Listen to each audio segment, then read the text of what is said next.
All right, section 4, inverse Laplace transforms and convolution.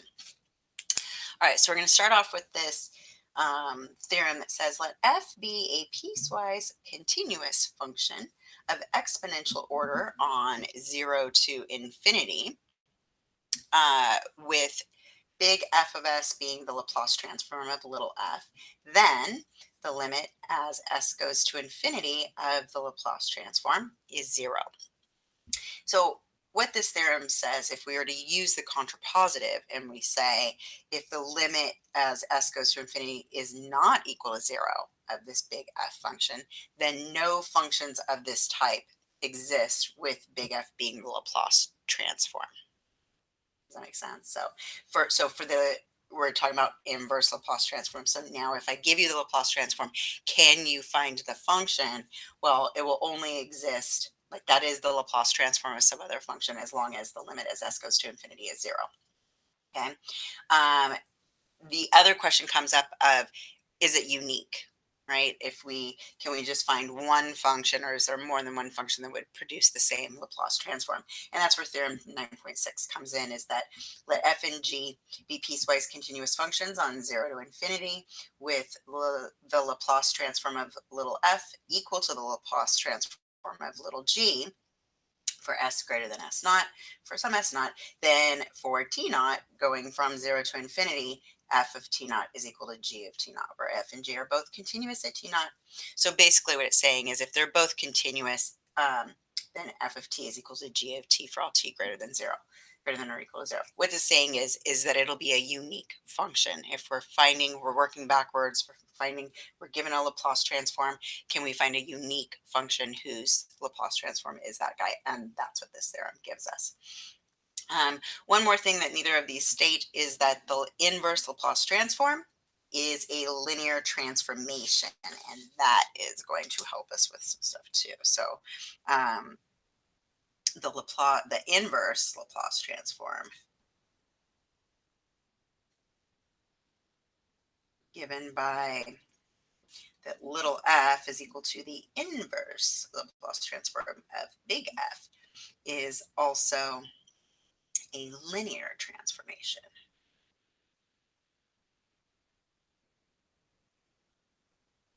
Yeah. So we're going to be able to pull them apart. You can add them, subtract them, have a constant times them and stuff like that. And it'll still work. Okay, so let's find the inverse Laplace transform of 15 over s squared plus 4s plus 13. Okay, so it doesn't look like a form that we know already, but it's close, right? Do you remember that the Laplace transform of sine was a number? So if I had a over s squared plus a squared, right? That was the Laplace transform of sine of at. So that means the inverse Laplace transform of this guy would be sine of at. So it's close. I've got a number up here and an s squared, but then I don't have plus a squared. But we're just going to manipulate this a little bit and make it look that way. So I'm going to start with the 15 over s squared plus 4s plus 13. And I'll complete the square on the bottom here. So this would be 15 over s squared plus 4s. I'm going to leave a little space to complete the square, right? And then I still have a plus 13. And then I'm going to draw a little blank too. I'm going to add and subtract the same number because we don't have a do it to both sides of the equation this time, but I can add and subtract the same number. And that'll stay consistent. So completing the square on this guy would be 4 divided by 2 is 2. 2 squared is 4. So you're adding 4 inside here. You can do that as long as you subtract 4 also. I'm adding 4 and subtracting 4. So I'm adding 0, right? I'm just making it fit my pattern. So this becomes a 15 over, this would be s plus 2 quantity squared plus 9. All right, that's better. It's still not what I need exactly. At least I've got something squared plus something squared. That's good. But remember that the number up top here needs to be the square root of this guy, right? This is a squared. So I need a up top, but I can do that. 15 is 5 times 3.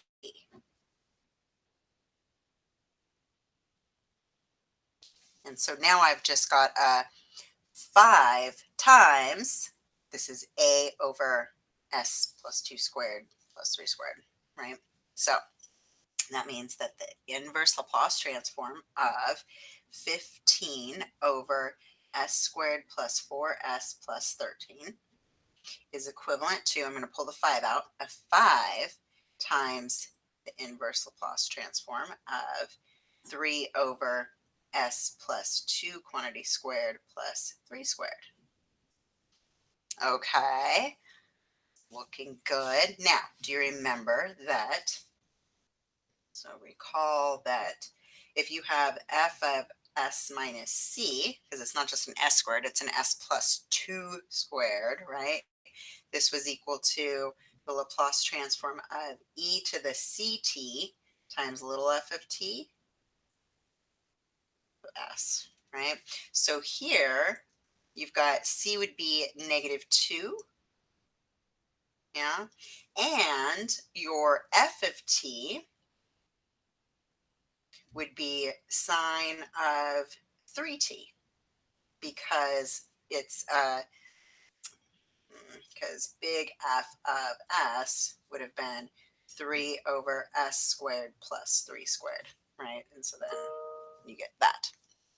All right, so what that means is that this guy will be equal to, you have a 5 out front, you have this shift here, so we've got e to the -2t,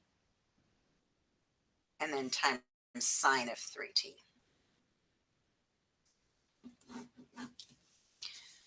Yeah, not too shabby. All right, let's do another one. Let's find the inverse Laplace transform of 6 over s minus 4 quantity cubed. Okay, so if you remember that I'm using the inverse Laplace transform, but the Laplace transform of t to the n was n factorial over s to the n plus 1. Right? If I took the Laplace transform of t to the n, it was equal to n factorial over s to the power of n plus 1. So what that means for us is 6 over, remember this is a shift, so I'll take care of the shift later, but if it was just 6 over s cubed, well, that would equal what? Well, I need an s to the, it's a 2 plus 1, so I need it to be a 2 factorial up here to match this pattern, but I need it, but I have a 6 here, so that means it's like 3 times 2 factorial, yeah, which makes it a 3 times t squared. And remember that f of s minus c, which in this case, you've got a shift of 4 here, so your c would be, c is 4. Remember that that's equal to the Laplace transform of e to the ct times f of t, where your f of t is going to be this t squared here. So that means this is going to equal e to the 4t because of this shift, but then times 3t squared. Yeah, and we usually stick this stuff in front of the e, so it would be a 3t squared e to the 4t. Not too bad, right? All right, let's do another one. This time, we'll find the inverse Laplace transform of s plus 4 over s squared plus 6s plus 13. Okay, so um, if I get an, okay, so I've got s plus 4 on top, right? So what I really want is a, yeah, because I got an s up there. Okay, so that'll be a cosine, right? If I have an s plus 4 squared and then plus um, something squared. So let's complete the square on the bottom. Yeah. So this s plus 4 over s squared plus 6s plus 13, this is equivalent to s squared plus 6s, complete the square. So drawing a little blank, and then whatever I add there, I'll subtract it also. So 6 divided by 2 squared would be 9. So I'm going to add 9 and subtract 9, so that I've got an s plus 4 over s plus 3 quantity squared plus 4. Okay, well, that doesn't fit, right? Do you see? It doesn't fit our pattern of what we need it to be. But what I could do, because what I really need is a, if this is a 4, well, I need it to be an s plus 3 up here for it to be a cosine, or I need it to be just a 2 up there to make it be a sine. Yeah, but we can manipulate this some more.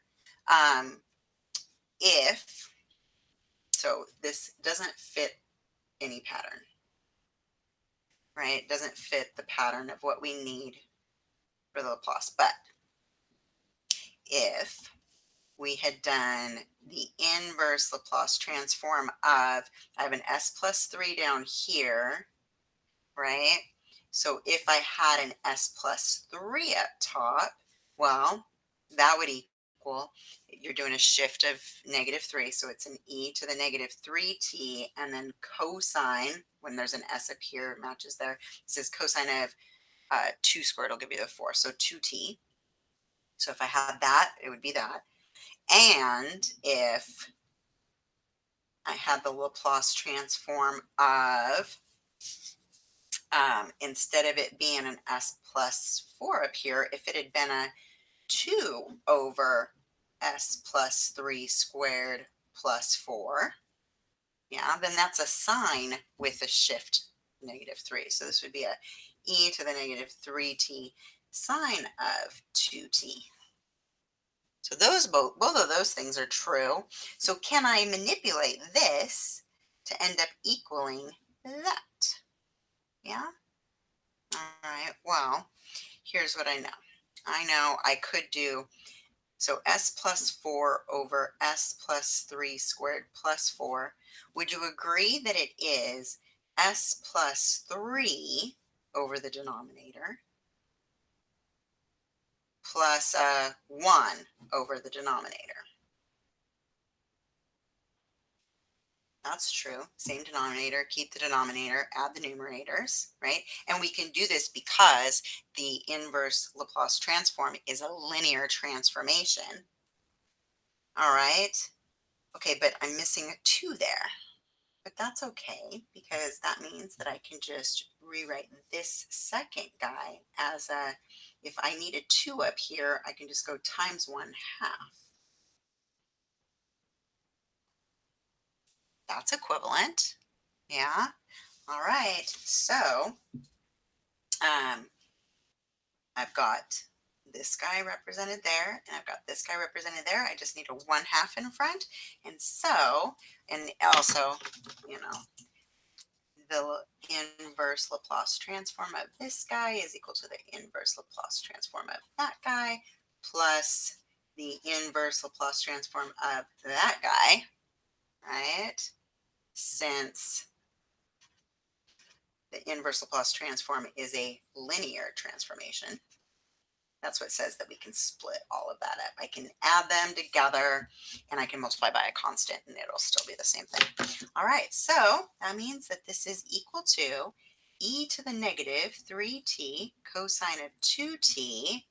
And then the only difference here is I had a 1/2 in front of that guy, so plus 1/2 e to the -3t times sine of 2t. Tutti frutti. Yeah. All right, let's do another one. It's all a bunch of algebraic manipulation, huh? All right, how about inverse Laplace transform of, how about an s minus 2 over s squared plus 2s plus 3? Okay, so again, I want to complete the square in the bottom here, which would be, how about if I just, instead of writing it a bunch, plus 2s, leave a little space, plus 3.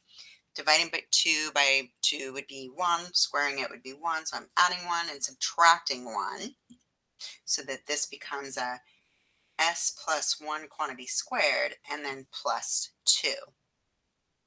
So that means this is equivalent to an s minus 2 over s plus 1 quantity squared plus 2. Okay, so again, that doesn't fit our pattern, but can I force it to fit the pattern? Well, I can definitely separate these guys. I need an s plus 1 up top since I have an s plus 1 down here. If there's an s up top, then you've got to match it with the cosine. So you need your s's to match. So this would be equal to an s plus 1 over s plus 1 quantity squared plus 2. And then it would be a plus, to get this minus 2, would be a negative 3 over s plus 1 squared plus 2. That's equivalent, right? That's how you would add fractions. Okay. Um, this one matches perfect, right? I know this isn't a perfect square, but that's okay. It's rad 2 squared, yeah? So we could write that like that. Here, you need this guy to also be, so this would be sine if that was a rad 2. So how about if I rewrite it like this? This is s plus 1 over s plus 1 quantity squared plus rad 2 squared. Okay, and the s plus 1 is that shift there. And then plus, or how about a minus? I need a rad 2 up top, right? And so let's go with, I need a rad 2 on top. And if it's like that, if I have that, then that would be a sine, right? But then with a little shift. So how do I get a rad 2 here when I've got a minus 3 there? You're going to factor out that 3, but then divide by rad 2. Hopefully that makes sense. All right, so that means this guy, it's a shift of net. Your c is negative 1, so it's a e to the negative t. Cosine of a times t, your a this time is a rad 2. And then this guy is a minus 3 over rad 2 multiplied times the inverse Laplace transform of this guy, which again is a shift negative 1. So e to the negative t, and you got a constant up here, so that's sine of a t. And there you go. All right, so that's finding the inverses. But sometimes, I'll write it, sometimes we need the Laplace transform of two things multiplied together. We need the inverse Laplace transform of f times g, yeah, where f and g have known inverse Laplace transforms. But right, the inverse Laplace transform of f times g is not the inverse Laplace transform of f times the inverse Laplace transform of g. So you can't just, it's a linear transformation. It does not mean you can do it with the multiplication like that, not with the inverse. All right, so I'm going to introduce a definition, and this is what we're going to use to find it. It's called the convolution. convolution of little f and little g is f asterisk g, that means the convolution, and it is the integral from 0 to t of f of t minus u times g of u du. So that's the convolution. We've got a couple of properties of convolution. So the convolution properties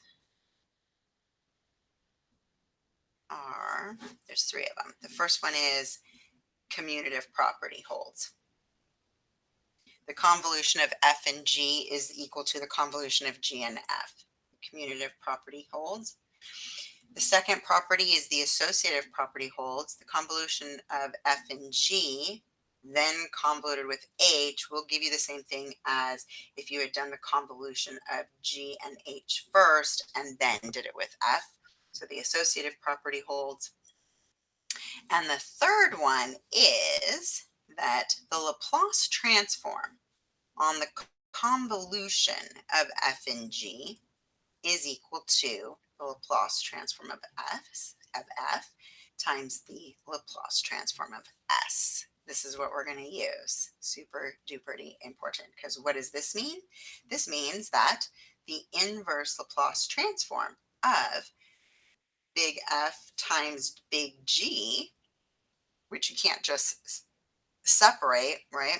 This ends up equaling the convolution of F and G. So that's what we're going to use. That's where the convolution comes in handy. If we're asking you to find the inverse Laplace transform of two Laplace transforms multiplied together, you got to find the convolution of their little functions. All right, so let's find the convolution f asterisk g and its Laplace transform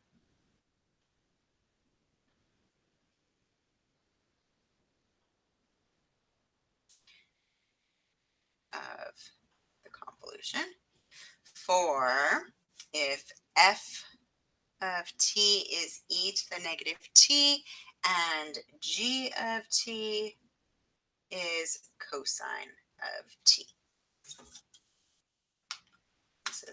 There is a negative in front of there. Make it obvious. Okay. All right, so I'm just going to use that definition of convolution, that f asterisk g. So the convolution of f and g, by definition, it is the integral from 0 to t of f of t minus u times g of u du. All right, so that means we're going to take the integral from 0 to t of f of t minus u, means you're plugging in a t minus u into here, so this would be e to the negative t minus u, times g of u, which would be cosine of u, and then du. All right, I think I would distribute this negative in there first. So this is from 0 to t of e to the, that would be a u minus t times cosine of u du. Distributed that negative sign in there just to make it easier. You've got to integrate this with respect to u. And we have an e to the u minus a constant and then a cosine of u. So you need integration by parts. And I don't know if you remember this, but we're going to need to do it twice. Remember, when you've got two looping functions, right? E to the whatever keeps looping on itself, cosine of whatever keeps looping on itself. You have to do integration by parts twice to solve for this thing. So you remember that. Okay. So remember, integration by parts is ultraviolet voodoo. It was u dv equals ultraviolet, so u times v minus integral of v du. Ultraviolet voodoo. But I already have u's here, so I'm going to use a different letter. How about my v is fine. I'm going to use w dv would equal wv minus v dw. Just because I already have a u over here, and that'll just make it super confusing. It doesn't matter because we have to do this twice. They're both looping ones. It doesn't matter which one you let be w and which one you let be dv, because you're going to have to do it twice. So it's just a matter of keep the same variables both times. So I'm going to let, if I let w equal e to the u minus t, and I'm going to let dv equal cosine of u du. You got to find dw and you got to find v. So the derivative of w with respect to u, right, because we're doing du, would be a e to the u minus t times, chain rule would say, times the derivative of u minus t, but that's just a 1. So this is du. And then antiderivative of cosine of u du would be a sine of u. And if you remember, you go ultraviolet voodoo, right? So you would multiply this and then subtract the integral of that guy. So that means that this is equivalent to, got that it's equal to, these guys multiplied together. So e to the u minus t times sine of u, evaluating that from 0 to t, and then subtracting from it the integral from 0 to t of these two guys multiplied together. So e to the u minus t times sine of u du. Okay, we got to do this again. We've got to do integration by parts again, where you definitely don't switch up your, I let w be the e to the u minus t. You need to let w be e to the u minus t again. And your dv this time will be a sine of u du. That. So then we find v and we find dw, both of them with respect to u. So the derivative of this guy would be an e to the u minus t du. And antiderivative of sine, though, this time would be a negative cosine of u. Again, you multiply this way and then subtract from it the integral this way. So that this is, I've still got this guy, e to the u minus t sine of u, evaluated from 0 to t. And then a minus, I'm going to put some big old parentheses around this guy. All right, so minus this, this guy. So this would be a negative e to the u minus t cosine of u, right? And that's evaluated from 0 to t, and then minus the integral of, okay, I got a minus sign there. No, I'll just write it, of negative e to the u minus t cosine of u du. Yeah? Okay. Now, I would go ahead, let's distribute this negative sign into, I got to distribute it into here and over here. So how about if I go, okay, distributing minus, minus, plus, plus, minus a, how about I change that to a minus? So that, this minus is still there, but that's a positive now. Okay. Oh, and this was from 0 to t. Okay. So now what I have is, do you remember that the left-hand side of this was, I had, let's get it down. Okay. So this whole crazy right-hand side is equal to this guy. So the integral from 0 to t of e to the u minus t cosine of u du is equal to this plus this minus this. Yeah. because you're stuck with this integral again. But what you do is when they both are looping, you do it twice, and then this guy is equivalent to this one. So I'm going to add it to the left-hand side of the equation.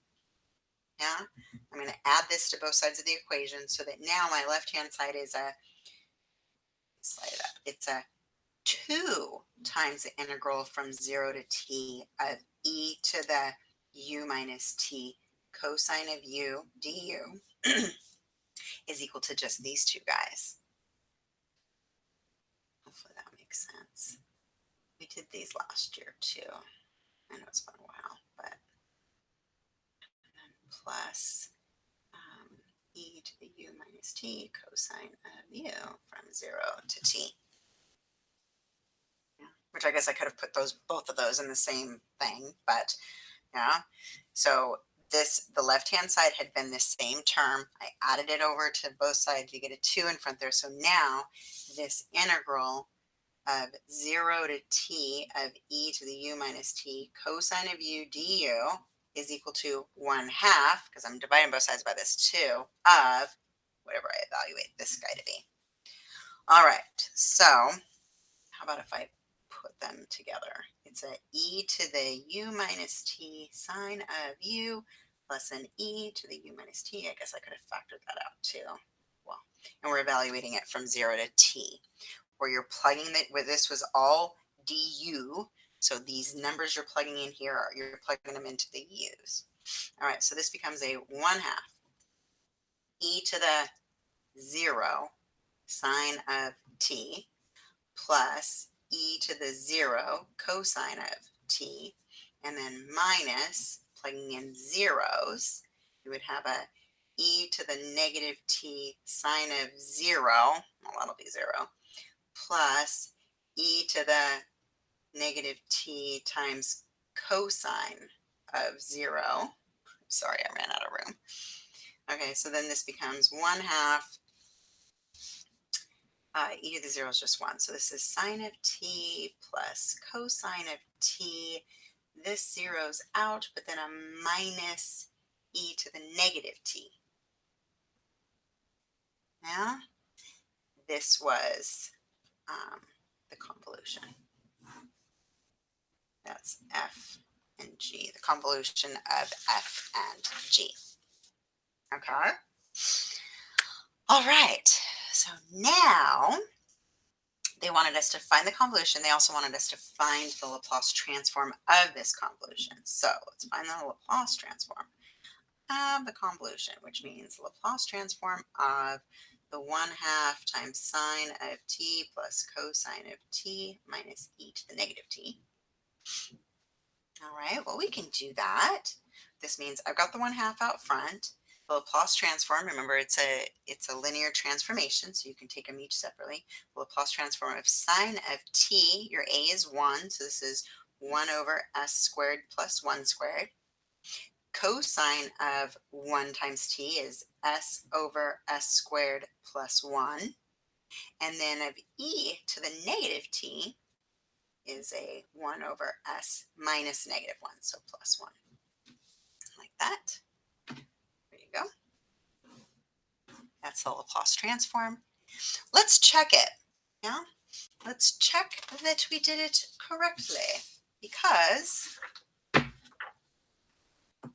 what they're saying is, let's check that the Laplace transform of the convolution is equal to the Laplace transform of f times the Laplace transform of g. Yeah.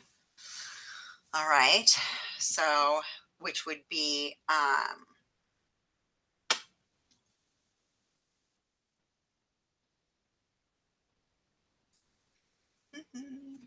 little f was, little f was e to the negative t. So that means that this Laplace transform of e to the negative t is an s 1 over s plus 1, because s minus negative 1.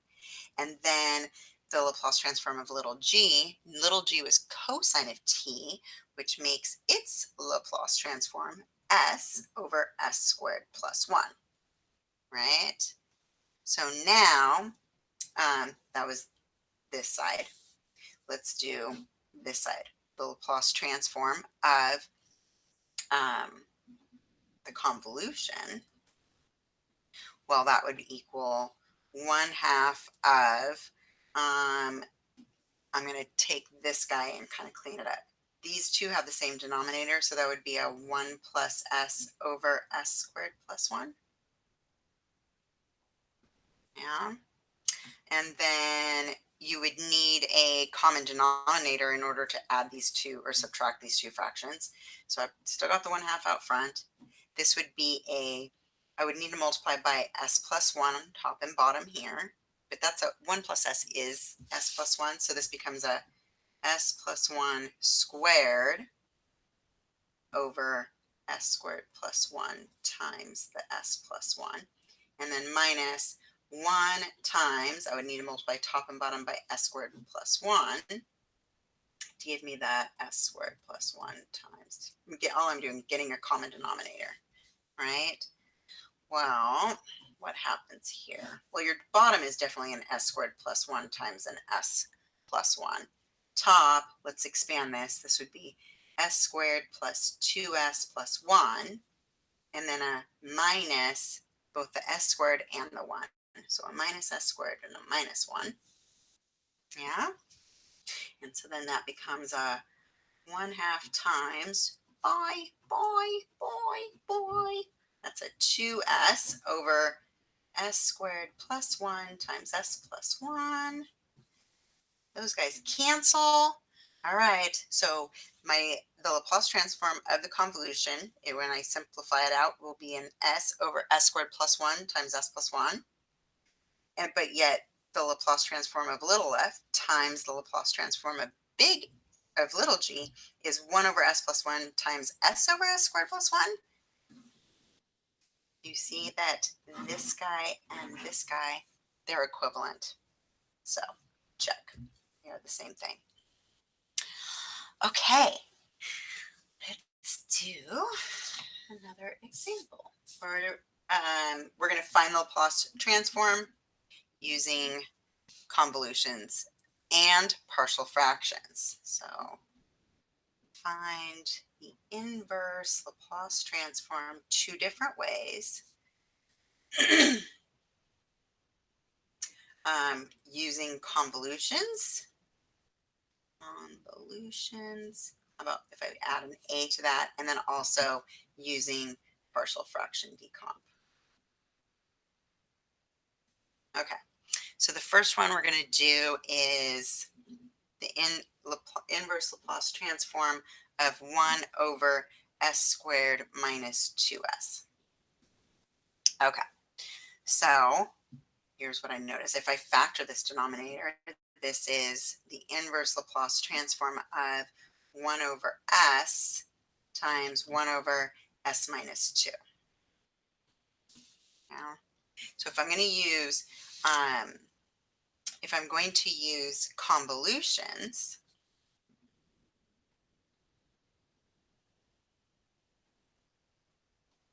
then this guy is little, if your big F is 1 over s, then little f is just a 1. And here, if your big F, or your big G, I guess I should say, is 1 over s minus 2, then little g is e to the 2t. Okay, so using convolutions, the inverse Laplace transform of 1 over s times 1 over s minus 2 is the convolution of little f and little g, which means that little f is a 1 and little g is e to the 2t. And by definition, this is the integral from 0 to t of 1, because t minus u of 1, f of t minus u is just still 1, right? Because f of t is 1. It's 1 no matter what you're plugging in there. And then times e to the 2u du.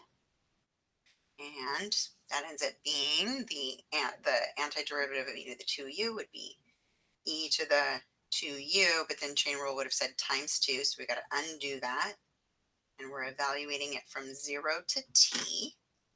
And so that just gives you a 1/2 e to the 2t minus 1/2 e to the 0, which is 1. All right. So there's the inverse Laplace transform using convolutions. We can also find it using partial fractions. Let's do that. So using partial fractions, we've got, it was 1 over s times s minus 2. And if you remember, you set placeholders a over s plus b over s minus 2. Multiplying both sides by the common denominator, you'll have a 1 is equal to a times s minus 2 plus b times s. And when you let s equal, let's go with 2 first, you would have a 1 equals 2b. So b is equal to 1/2. And when s is 0, you'd have a 1 equals negative 2a, which means a is negative 1/2. And so this guy ends up becoming, so the inverse Laplace transform of 1 over s times s minus 2 ends up being the inverse Laplace transform of a over s, but we figured out that was a negative 1/2 over s, and then plus b, which is positive 1/2 over s minus 2. That. All right, and, well, that's just the number up top, and this guy is 1/2 times, because it's just negative 1/2 times 1, and this one is, so this is negative 1/2, and then plus 1/2 to times e to the positive 2t. And if you notice, I'll slide it down. They are the same. Whether you did it using convolutions or partial fractions, they were the same. They better be, right? We've got uniqueness with these guys. If the Laplace transform exists, or the inverse Laplace transform exists, then it is unique. All right, last one. Let's do inverse Laplace transform of 1 over s to the 4th plus s squared. Okay, so if I factor this, this is, they've got an s squared in common. So it's a 1 over s squared plus a 1 over s squared plus 1. Just factored out the s squared, right? Because factoring out s squared will leave you with s squared plus 1, and then I separated those out. I put a plus sign there, and that is not correct. That would be a multiply. That makes better sense. Yeah, sorry about that. Okay, and so if your big F is this, then little f is t, and little g is, there's a 1 over 1 squared, so that's sine of t. So using convolutions, you would have that the inverse Laplace transform of 1 over s squared times 1 over s squared plus 1 would be equal to the convolution of f and g, which would be t and sine of t. And then by definition, this is 0 to t of f of t minus u, so t minus u, times sine of u, and then du. All right, need to integrate that. And you've got something times something, it's with respect to u.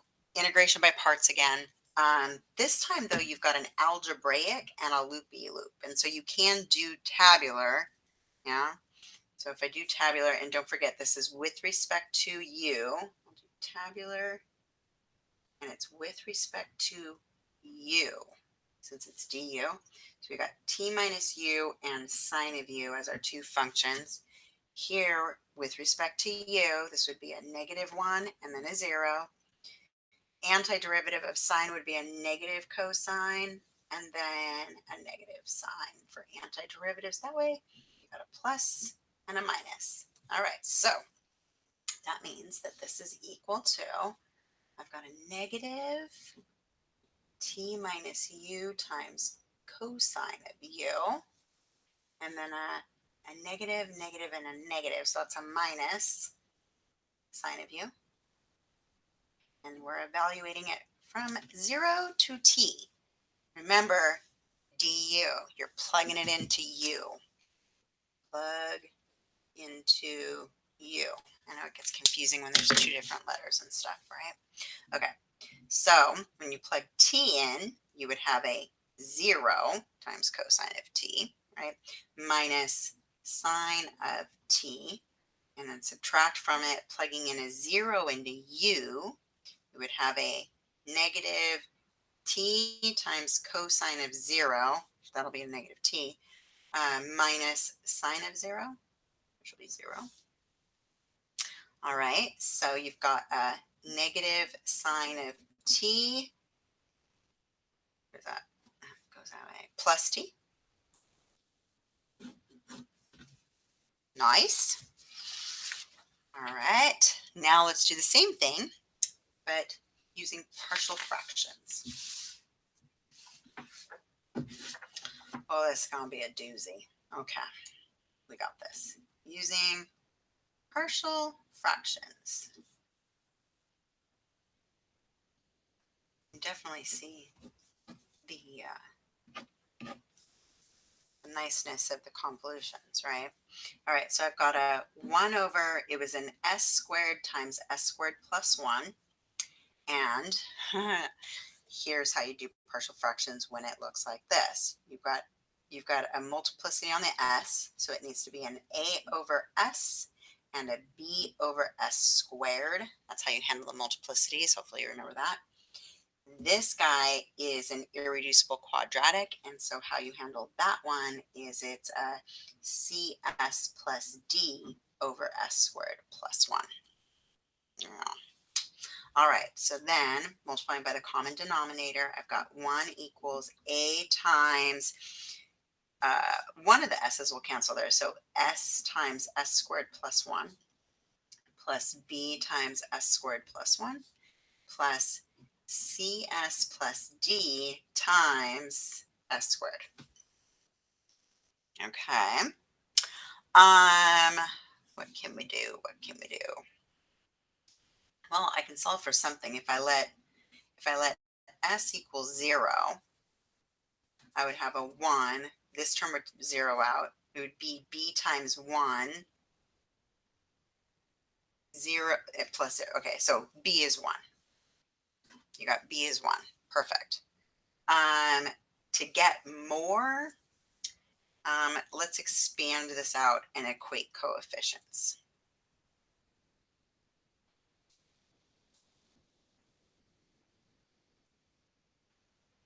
All right, so I would have a 1 equals as cubed plus as, when I multiply these guys. This would be a plus bs squared plus b, and then a plus cs cubed plus ds squared. All right, so then equating coefficients means I'm going to group my s cubes together. So s cubes, I would have an a plus c. My s squareds together would leave me with a b plus d. And I only have just the one s, so plus s times a.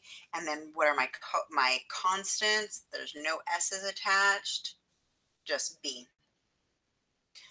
Okay, so we know b is 1, which I already got here, but do you see that, like, there's no s cubed on the left-hand side, so that means that a plus c must equal 0, equating coefficients. There's no s cubed over here. There's no s squared, which means b plus d must also equal 0.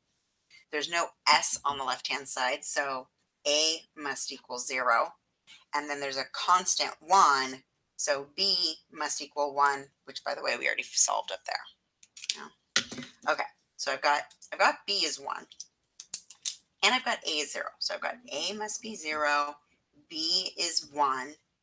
Okay, so then I can solve for C and D, right? If A plus C must equal 0, but A is 0, so C is 0. All right. And then last but not least, I've got B plus D must equal 0, but B is 1. So D is -1. Okay, so I can plug those in to this right here. My A will be 0, B will be 1, C will be 0, D will be -1. Those are what I'm going to plug in there. So the 1 over s squared times s squared plus 1 is 0 over s plus 1 over s squared plus 0s minus 1 over s squared plus 1. So that'll give you a 1 over s squared minus a 1 over s squared plus 1. Okay, so then the inverse Laplace transform of this guy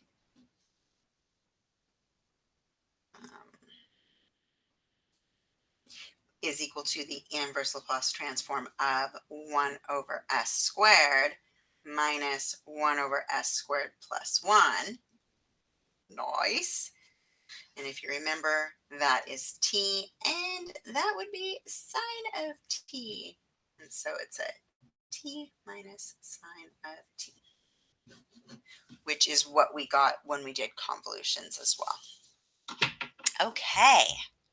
Sorry, that was a long lesson. Lots of examples, huh? Right. I hope you have a fantabulous day. Bye.